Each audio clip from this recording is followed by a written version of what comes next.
que ça marche. C'est beau une Ferrari hein, quand même, Pascal. Hein. F8, bon, je l'ai déjà essayé, pas en coupé, mais en Spider. Voiture qui m'avait impressionné. Bon, j'essaye pas ça aujourd'hui. Hein. Et celles-ci sont pas à vendre. Non. Ça, c'est les tiennes. C'est la collection, c'était le rêve. Ouais. Ferrari, Toyota. Toyota Yaris, hein. GR, pour ceux qui n'avaient pas vu. Et alors, en plus, elles sont quasi pas kilométrées. Ouais, 120 pour une, 500 pour l'autre. Ouais. Pièce de collection. Ça, c'est beau. Bon, on va pas essayer ces voitures aujourd'hui. Ça, ce sont les tiennes. Faut juste rappeler que toi, tu es spécialisé dans la vente de voitures plutôt exclusives, même si ça t'arrive de faire des voitures grand public, mais tu vends quand même beaucoup de voitures de sport. Ça fait 39 ans que tu fais ça. 39 ans, ouais. Et résistant. Pascal, c'est un copain, hein, pour vous dire, on échange très souvent. Quand tu m'appelles, quand il y a des nouvelles voitures et tout, on parle de voitures pendant des heures. En général, on veut parler 5 minutes, c'est-à-dire 2 heures à chaque fois. Ouais. Et il n'y a pas longtemps, Pascal m'appelle pour me dire « Écoute Nico, j'ai une voiture qui va te plaire, la nouvelle M2 chez BMW. » Pas dû résister beaucoup, ouais. Non, ça a duré à peu près 4 secondes. On l'a mise juste dehors. Alors la M2, c'est une voiture qui est très attendue parce que c'est sans doute la dernière voiture 100% thermique sportive de chez BMW Motorsport. Et la prochaine, d'après les rumeurs qui courent, normalement, ça devrait être une voiture hybride rechargeable. C'est une des premières livrées en Belgique. Mais je te rassure, en France, moi j'ai vu celle de mon pote Médéric de Shiftech, qu'on a une en tout noir, qui est très jolie. Mais moi, ce que j'aime bien, c'est des couleurs qui changent un petit peu. Et là, elle est en bleu ciel. Ouais, ça lui va bien. Hein. Ça lui va bien, ouais, avec les jantes noires brillantes. La configuration est sympa. Bon, bien sûr, je vous invite, si vous cherchez des voitures, tu fais de la recherche personnalisée en plus. Ouais.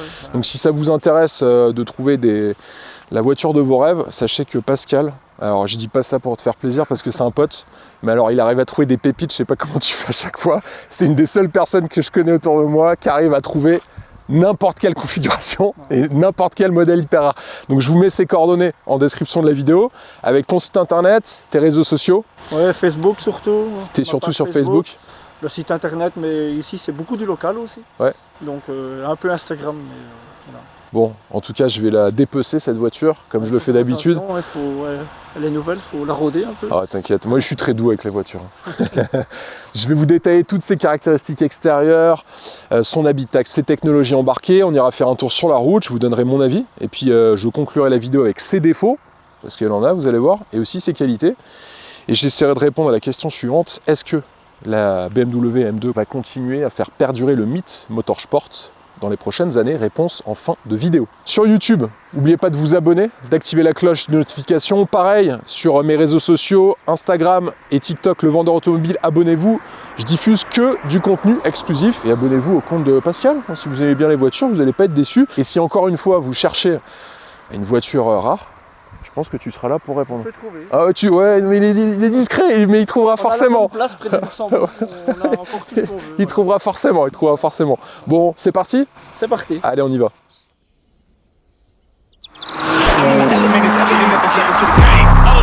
I got them breaking my back to make it out, got me feeling like rain. I ain't never need your help, I know you wishing me well. A penny for your thoughts, but seeing no change. I snap for the sun like Diddy. The riches got a mad ass son, I'm like Billy. I ain't never switch up, whole team with me. But known for my city like all ages. Un petit peu d'histoire sur ces modèles de BMW. Bon, l'ancêtre de cette version, c'est bien sûr la 1M, 340 chevaux, qui était sortie en 2011. À pas confondre avec la M1. De 1978, qui était une supercar qui avait été lancée par BMW. Est arrivée ensuite en 2016 la première M2 avec le moteur N55, 370 chevaux. En 2018, il y a eu la M2 compétition, cette fois-ci avec le S55, donc c'était le moteur des M3 M4, mais qui était dégonflé à 410 chevaux. Il y a même eu une M2 compétition Héritage Édition en 2019, et la même année, toujours en 2019, BMW lance la M2 CS avec une puissance de 450 chevaux cette fois-ci, et il faudra attendre 2022 pour voir la version G87 de la M2, avec une nouvelle plateforme, nouveau moteur, énormément d'innovation dans cette voiture de sport, avec, c'est vrai, un design qui, pour certains, est un petit peu clivant. Alors moi, à titre personnel, si je parle un peu de design, j'aime bien l'avant de cette voiture, la partie latérale, je la trouve très musclée pour une voiture de cette catégorie, voire un petit peu imposante, peut-être un petit peu trop. J'aime beaucoup moins l'arrière. Après, c'est subjectif, il y en a plein qui vont me dire que l'arrière est magnifique. Mais il y a une chose qui est certaine, c'est qu'ils ont tenter de garder les gènes de BMW. Ça, vous allez voir sur la partie de l'essai routier. Et dernier point, il faut savoir que cette version, c'est la safety car officielle en moto GP. Donc pour ceux qui suivent la saison de MotoGP, vous avez sans doute vu cette nouvelle M2 G87 sur la piste à côté des motos. Sur l'extérieur, commençons par la face avant. Tout en couleur carrosserie, mais vous pouvez avoir un toit en carbone pour 2650 €. Vous gagnerez quand même 6 kg, ça fait cher le kilo. Ensuite, un capot moteur avec un bombage central assez marqué, 2 lignes longitudinales. Vous pouvez en accessoire avoir un capot moteur signé MPerf, projecteur billette de série. Et pour 660 €, vous pourrez opter pour les Advance Full LED. Alors vous avez remarqué sur le design des projecteurs, on n'est plus sur les doubles projecteurs des précédentes versions. Ils ont un peu repris le design des feux des mythiques 2002 Turbo que j'avais essayé il y a quelques temps avec mon ami Cédric Boutsen de Boutsen Classic Cars. Je trouve que ça adoucit un petit peu ce côté massif de la voiture. On a une calandre ultra verticale avec les deux naseaux BMW. Donc là aussi, ils n'ont pas repris le design des M3 et M4 compétition avec cette calandre qui est sujet à beaucoup de critiques. Là, la calandre est beaucoup moins haute, plus petite, plus condensée. Et je trouve que ça lui donne un côté plus aiguisé, plus bestial. Et surtout, un dessin plus consensuel. À noter une entrée d'air béante, bien sûr, au centre, avec 2 entrées d'air latérales. Alors, il y a une chose que j'ai remarqué. Vous avez le radiateur qui est juste ici, mais qui n'est pas protégé. Donc là, il faudra faire attention aux projections, quand vous êtes sur route notamment, mais aussi sur piste, parce que ça pourra, avec un projectile d'une taille assez importante, endommager votre radiateur assez facilement. Ils ont aussi en accessoire des lames de bas de bouclier qui sont en fibre de carbone. Je ne sais pas ce que vous en pensez de l'avant, mais moi perso, c'est une de mes parties préférées sur cette nouvelle génération G87. Vous allez voir que sur le reste de la voiture, bon, j'aime pas tout sur cette nouvelle M2, mais l'avant, pour moi, je le valide. Jantes de 19 pouces, les styles 930M, 20 pouces à l'arrière, 19 pouces à l'avant. Alors vous pouvez avoir ces mêmes jantes mais en bicolore, là elles sont en couleur unie pour 250 € supplémentaires. Toujours les styles 930M, il n'y a pas énormément de jantes proposées dans le configurateur de BMW. Sur le système de freinage, on est sur un freinage M Composite, avec des étriers qui sont de couleur bleue, vous pouvez les avoir en rouge pour 350 €. Étrier fixe à 6 pistons à l'avant, on a un étrier flottant à 1 piston sur l'arrière. Les jupes latérales sont en couleur carrosserie, mais vous pouvez avoir des jupes latérales qui sont fournies par M Performance. Coque de rétroviseur en couleur carrosserie, mais là aussi vous pouvez les avoir en fibre de carbone. Encerclement des fenêtres qui sont en noir brillant. On a le vitrage calorifuge qui est disponible pour 410 €. A noter que les poignées de porte sont affleurantes. On a une ceinture de caisse qui est au-dessus des poignées de porte. Ça lui donne ce côté très musclé. Par contre, il y a une chose à laquelle il faudra faire attention. Vous avez les flancs arrière, juste ici, qui sont très sujets aux projections. Je vous invite, si vous achetez cette voiture, à installer un film de protection PPF. Parce que là, vous pouvez y aller, c'est une certitude. Vous allez vous prendre des projections de petits graviers cailloux sur les flancs de la voiture assez rapidement. Sur son empattement, c'est 2,75 m. Donc la voiture grandit, puisque l'ancienne génération de M2, c'était 2,69 m. Donc elle prend pas moins de 6 cm. Alors ça bénéficie bien sûr aux places arrière, vous allez vous en rendre compte. L'agrandissement de l'habitacle est juste considérable. Et sur son réservoir de carburant, 52 litres. L'arrière de la voiture. Alors ça me pose un peu plus problème. Béquet arrière couleur carrosserie. Vous pouvez avoir un aileron en fibre de carbone qui est fourni par M Performance. Il y a énormément de pièces M Performance sur cette génération, je trouve ça bien. Feu arrière full LED avec clignotant intégré. Ce que j'aime un peu moins, dites-moi ce que vous en pensez en commentaire, en fait c'est cette partie là à l'arrière. Je trouve ça trop sorti de la carrosserie. Ça s'insère pas très bien en fait à l'arrière du véhicule. Après, c'est mon avis personnel, j'en parlais avec des copains, ils aimaient bien. Moi, je trouve que ça lui va pas au top. Alors peut-être faudra opter pour les pièces du catalogue M Performance, parce que vous avez là un diffuseur qui est en noir brillant avec une double sortie d'échappement. Vous pouvez avoir le même diffuseur avec ses lamelles verticales en fibre de carbone. Et vous pouvez aussi avoir un diffuseur spécifique avec une sortie d'échappement en forme de triangle. Et tout le diffuseur sera aussi en fibre de carbone. Et là, pour le coup, je trouve que le diffuseur... avec la sortie en triangle, ça adoucit ces lignes proéminentes sur les extrémités du bouclier arrière. Et là, pour le coup, je trouve que ça lui va mieux. D'où l'intérêt de piocher dans les options M Performance. Dites-moi ce que vous pensez de cet arrière, qui fait beaucoup parler de lui, Moi j'aime pas, peut-être que vous allez aimer. Le coffre, je vais pas vous le montrer, hein, c'est 390 litres tout de même. On gagne un petit peu dans le coffre. Mais niveau dimension, alors là, elle a pris du poids, elle s'est musclée, elle a fait un peu de muscu, hein, cette G87. Longueur, c'est plus 12 cm. Largeur, plus 4 cm. Maintenant, elle fait 1,89 m de largeur. 1,89 m. Hein. On parle d'une M2, hein, c'est pas une M4. Hein. C'est vraiment hallucinant en prise de taille. Et sur son poids, là aussi, hein, elle a pris quelques anabolisants, cette nouvelle M2. 1,8 tonne à vide sur la balance. C'est-à-dire vous mettez dedans avec quelques bagages à l'arrière. Et là, on va frôler ou même peut-être dépasser les 2 tonnes avec les pleins. Bon, ça commence à faire pas mal pour une petite sportive. Quasi 2 tonnes avec les pleins et une personne. Vous inquiétez pas, c'est une M2, donc forcément il y a un châssis, une bonne boîte de vitesse, un moteur exceptionnel, un moteur BM, marque que j'aime tant. J'espère que ça va être bien sur la route. Hein. Sous le capot, bien sûr un 6 cylindres en ligne, 3 litres, Twin Power Turbo, 460 chevaux, 550 Nm de couple. Ça en fait de la puissance, hein. C'est repris des M3 et M4. Niveau performance, 0 à 100 km/h, 4 secondes 1 avec la boîte automatique 8 rapports et 4 secondes 3 avec la boîte mécanique à 6 rapports. Vitesse max 250 km/h, elle est bridée. Si vous optez pour le pack Experience M à 2500 €, la VMAX passe de 250 à 285 km/h. Et vous avez aussi un pack Experience Piste. Alors ce pack Experience Piste, il coûte 15 000 €. 15 000 € pour une option. Vous aurez bien sûr inclus dans ce pack le pack Experience M qui relève la vitesse à 285 km/h. Vous aurez aussi les sièges carbone baquets, le toit en carbone, les inserts décoratifs en carbone aussi. Par contre, vous n'aurez pas la lame de bas de bouclier, les rétroviseurs ainsi que le diffuseur arrière spécifique avec cette sortie d'échappement en forme de triangle en carbone, sachez-le. Ça fait quand même cher l'option, mais là, ce prix-là, vous aurez une M2 encore plus exclusive. Et niveau consommation, elle est annoncée environ 10 litres au 100 km par BMW. Alors là, la voiture, elle a que 200 km, donc ça va être difficile de vous donner la vraie consommation, la consommation réelle de cette voiture. Mais de toute façon, quand on achète cette voiture, on ne fait pas des concours de consommation, vous en doutez. Au niveau de son prix, ah là, c'est intéressant, vous allez pleurer.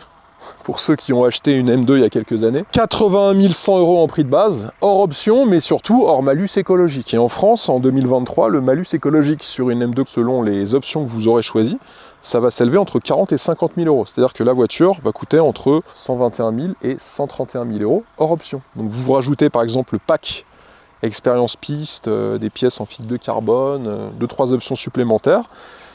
Ben votre M2 en 2023, elle va vous coûter 150 000 €.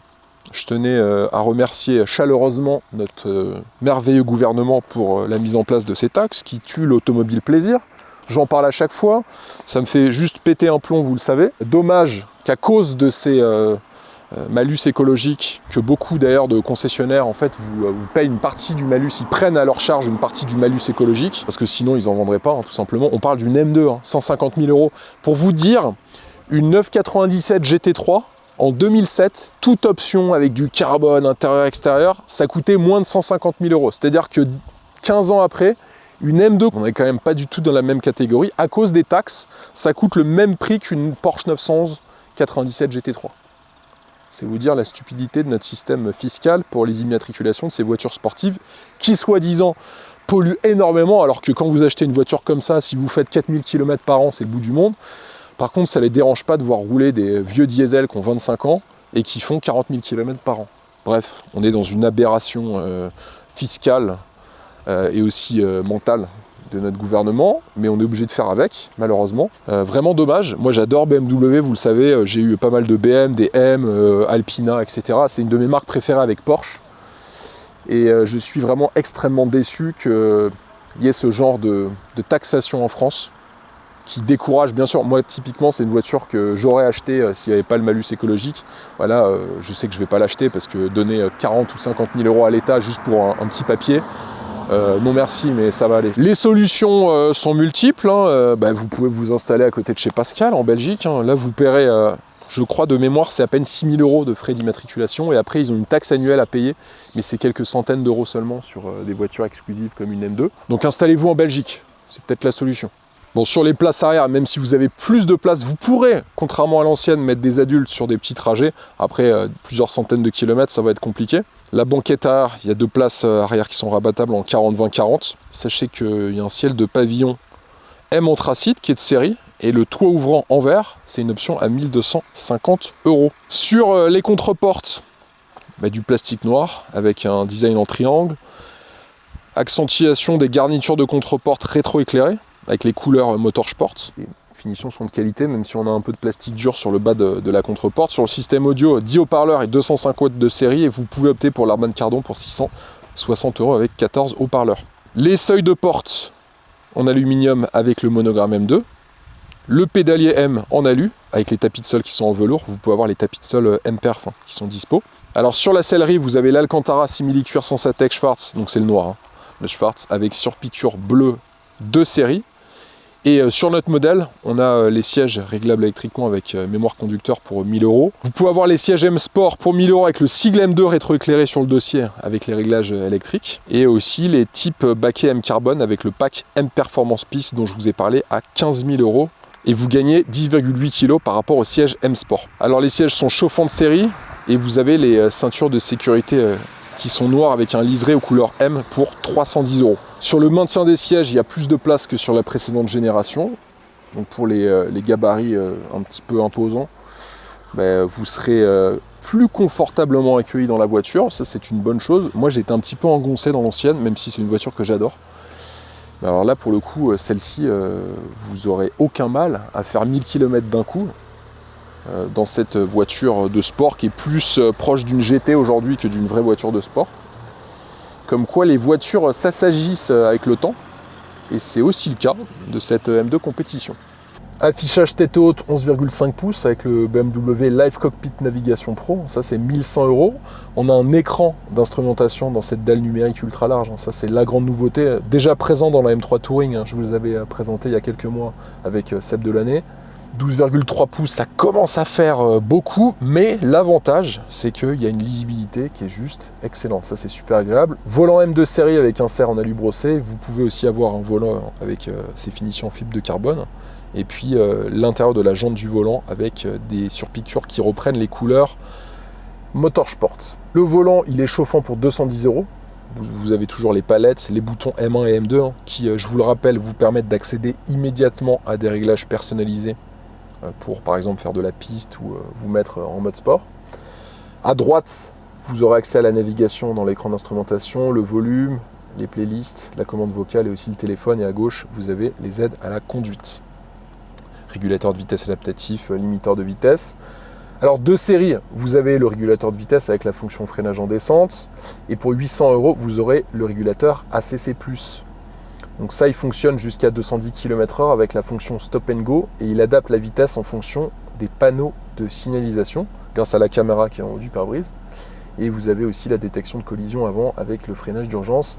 Et sachez que pour 900 €, vous pourrez opter pour le Drive Assist avec avertisseur d'angle mort, avertisseur de franchissement de ligne, avertisseur de collision arrière et avertisseur de trafic transversal avant, mais aussi arrière. Ouf, décidément, il y a de l'aide à la conduite dans cette nouvelle M2. Ça aussi, ça change par rapport à la précédente génération. Sur l'écran d'infodivertissement, il est tactile 14,9 pouces. Là, c'est toujours inclus dans la dalle BMW Curve Display, puisqu'elle est un petit peu arrondie, si vous regardez de près. Le pack Connected Pro, il est de série. Ça comprend la navigation connectée, la musique connectée, l'Apple CarPlay et l'Android Auto. Ça, c'est plutôt bien. Avant, c'était des options dans pas mal de BM. Le parc assist pour 650 €, vous avez la caméra de recul, l'auto-reverse et le parking auto. Donc l'auto-reverse, ça vous permet de faire les 50 derniers mètres que vous avez fait en marche avant. Mais en marche arrière, vous avez juste à gérer l'accélérateur et le frein et la direction. C'est la voiture qui la gère. Ça, c'est pas mal quand vous rentrez dans des espaces étroits. L'éclairage d'ambiance, il est de série avec 6 couleurs au choix. Climatisation automatique Trizone qui est de série avec 2 aérateurs au centre qui se règle via l'écran d'infodivertissement. Les inserts décoratifs dans le modèle que je vous présente, vous avez de la fibre de carbone et aussi de l'alu brossé. On a un rangement juste ici avec prise USB, prise 12 volts et 2 portes gobelets. Et le chargeur à induction qui est de série. Et puis levier de vitesse avec les surpiqûres contrastées aux couleurs M Performance, le logo Motorsport. Et puis ensuite, l'accès au mode de conduite. Vous pouvez aussi ouvrir les clapets d'échappement et vous avez des commandes d'accès rapide au système d'info, divertissement et bien sûr un accoudoir central assez logeable avec notamment une prise USB-C.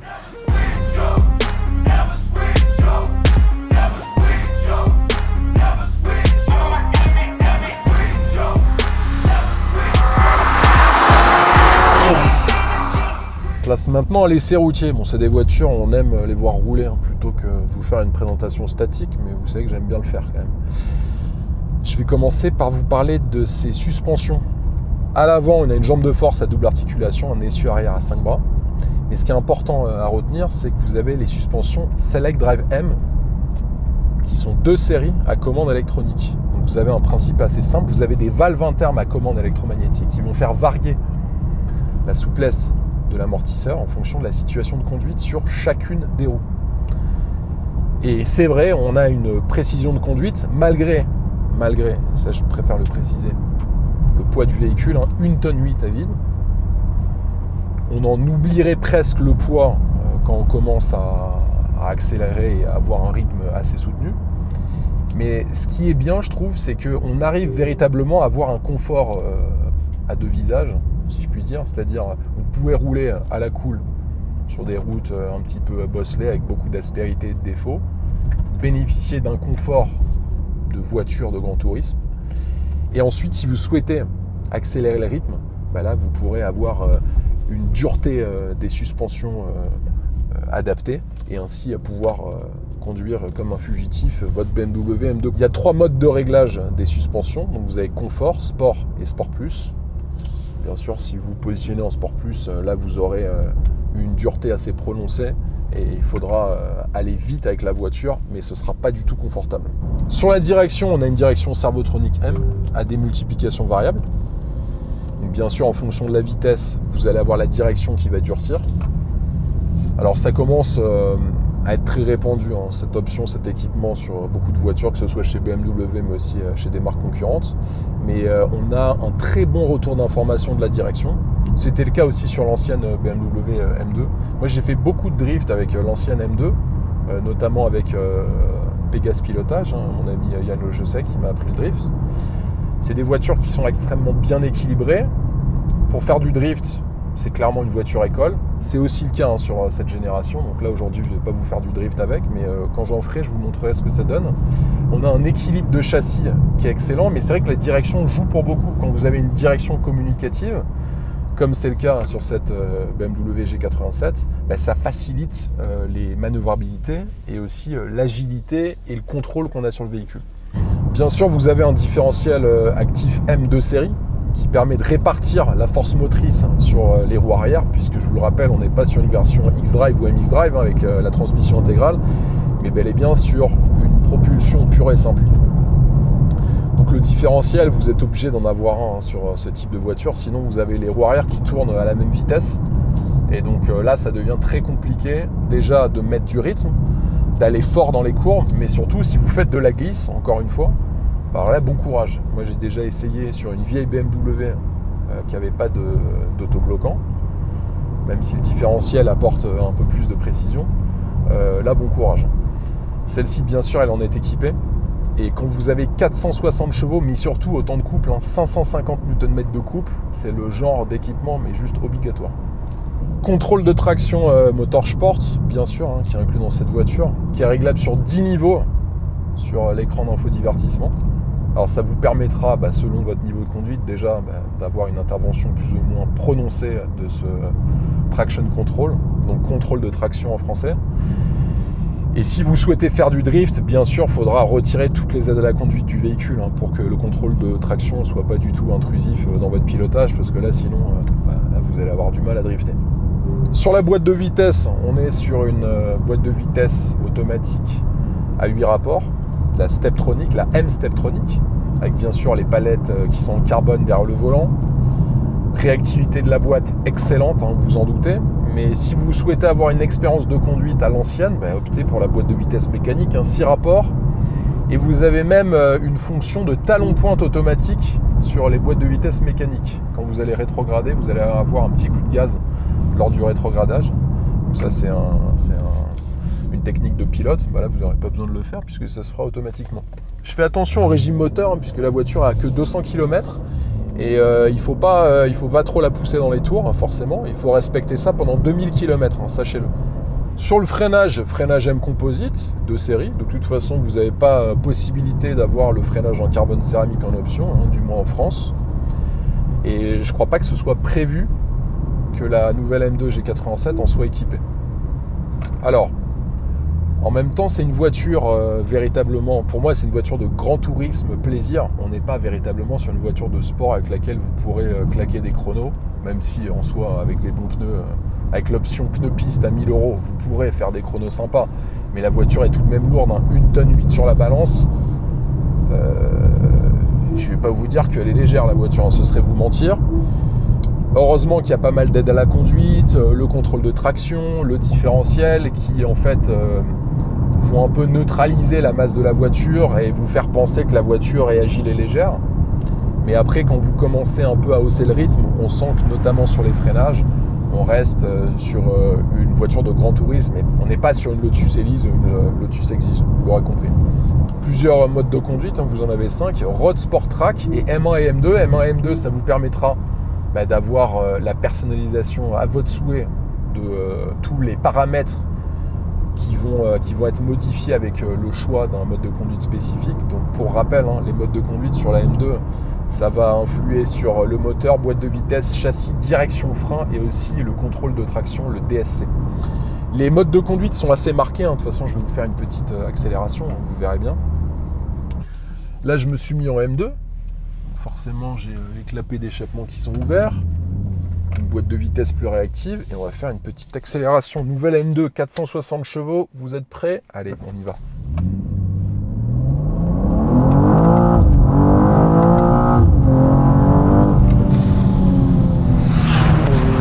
Ah ouais, quand même. Voilà le niveau, je ne l'ai pas fait au launch control parce que la voiture est en rodage. Mais on sent quand même, par rapport à l'ancienne, la voiture est plus réactive. Vitesse de passage, alors ça, ce sera à vérifier. Je ne sais pas s'ils ont bien modifié le Transmission Control Unit, le TCU de la voiture. Je suppose que oui, il y a eu un réglage qui a été fait. La voiture a plus de couple. Bon, ça c'est clair, ils ont augmenté la puissance, donc ça c'est pas très dur. 550 Nm de couple. Mais surtout, moi je vois une différence sur la boîte de vitesse. C'est quand même sympa. Freinage toujours hyper mordant. Alors je vous rappelle, les premières M2 en 2016, pour ceux qui en ont eu, vous savez que le freinage c'est pas fou. Si vous vous amusez à faire du circuit avec, au bout de quelques tours, vous allez voir que le freinage en fait il est absent, il est parti en vacances. D'ailleurs beaucoup de personnes qui faisaient un peu de piste ou du drift avec changeaient souvent les systèmes de freinage en mettant des disques de frein et plaquettes et étriers piste. Ça permettait d'avoir une voiture beaucoup plus perfo. Là on est clairement dans une époque révolue puisqu'aujourd'hui la voiture freine fort, le châssis est précis et là encore une fois on en oublie. C'est pas forcément bien parce que faut pas oublier le poids du véhicule, mais on arrive à oublier le poids. C'est quand même une bonne chose. Petite chicane, alors là autant vous dire qu'il ne faut pas se prendre les bacs, ils sont en dur. Je vous refais une petite accélération quand même. Bon, vous avez vu, j'ai été sage avec la voiture. Alors, est-ce que vous êtes prêts?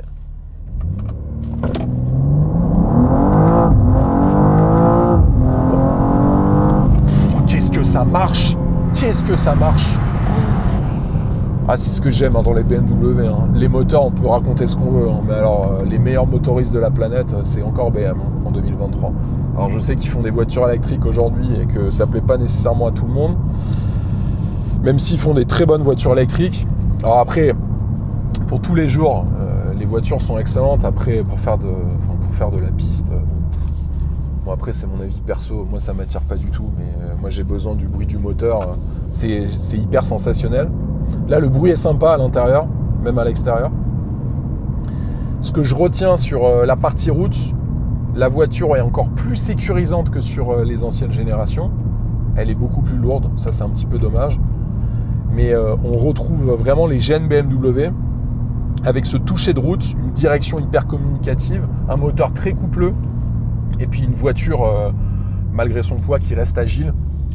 Après, à vérifier sur piste, là j'ai pas pu la vérifier sur piste et puis la voiture je pouvais pas trop tirer dedans à cause du rodage. Petit bruit. Mais encore une fois, il vise dans le 1000 avec cette M2 et avec un look qui est plutôt sexy. BMW Motorsport n'est pas mort en 2023.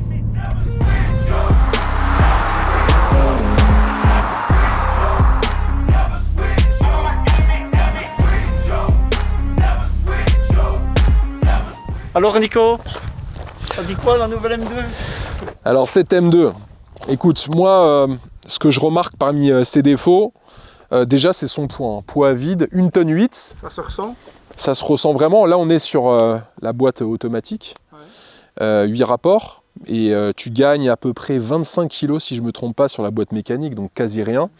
Et c'est vrai, tu sens que la voiture a beaucoup plus d'inertie, même si là j'ai pas pu trop la pousser parce qu'elle est encore en rodage, j'ai fait 2 accélérations seulement pour préserver le moteur.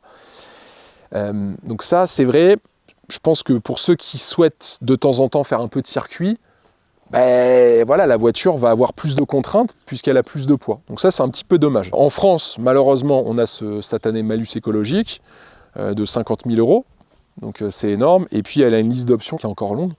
En revanche, tu vois, parmi ses qualités, alors moi j'aime beaucoup le design avant et la partie latérale, j'aime pas l'arrière. Désolé pour ceux qui aiment l'arrière. Il faut le regarder de loin pour l'apprécier. J'ai tout essayé, tu vois. Et après, c'est très subjectif et personnel. Mais moi, j'adore l'avant, et notamment la calandre avant du véhicule. Donc ça, c'est top. Les sièges sont très confortables, pas plus confortables que l'ancienne génération. On retrouve les gènes BMW. Tu sais, ce toucher de route qui est assez direct, précis. Le train avant est très précis. Train avant précis. Et puis, on a un différentiel actif Motorsport qui est très efficace, donc même quand tu commences un peu à accélérer, tu sens que la voiture reste agile malgré son poids et elle reste très mobile. Elle est sécurisante, on a un système de freinage, bien que ce soit pas du freinage en carbone céramique, qui est très efficace et mordant, donc ça te met en confiance.